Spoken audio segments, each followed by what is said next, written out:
भाई खड़ी फसल में यदि मेरी फसल ढिल्ली पड़ रही हो या पड़ोसी की फसल बढ़िया हो रही हो, उस टाइम एकदम कहा जा अगर भाई नहीं काम चलने का खाली यूरिया, तो तू एक काम कर, इसकी साथ कुछ और ला, कुछ और में लावे हम फास्फोरस आधारित खाद, यानी या तो लाओगे सुपर का कट्टा यो SSP, या लाओगे यो NPK, या तीसरी लाओगे DAP।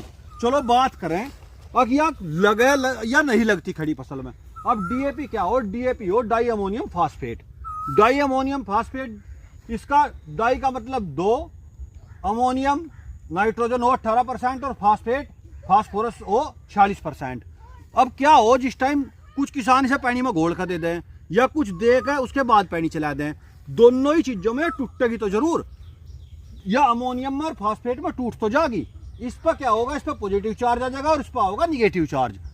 इनकी वजह से क्या होगा, जो फास्फेट है जब यो इस पर खुद निगेटिव चार्ज हो और मिट्टी में भी निगेटिव चार्ज ही हो, जब ये एक दूसरे के पास आएंगे तो एक दूसरे को दूर धकावेंगे सेम चार्ज होने के कारण। और जो मिट्टी में अन्य तत्व हो जैसे कैल्शियम, आयरन, जिंक, एल्यूमिनियम, इन पर पॉजिटिव चार्ज हो, तो फास्फोरस जो हो यो क्रियाशील हो बहुत, एकदम उनके साथ रिएक्शन करेगा और रिएक्शन करने के बाद यो अघुलनशील हो जाएगा।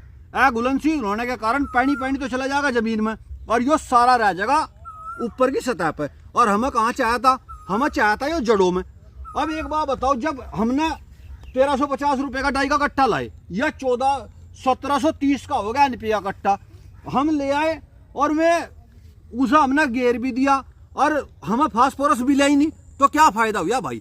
मिल क्या रहा? लोग कई भाई कहेंगे जी रिजल्ट आवे, क्या बात कर रहा तू जी, हम डाई कह रिजल्ट आवे साथ में। रिजल्ट तो इसकी वजह से आ रहा ना, जो 18% जो अमोनियम है इसमें, जो नाइट्रोजन का रूप है, यो भी 2 पार्ट में जा, थोड़ा इम मिलेगा थोड़ा बाद में मिलेगा, कहना डाई लग रही है और देख साज लग रही है।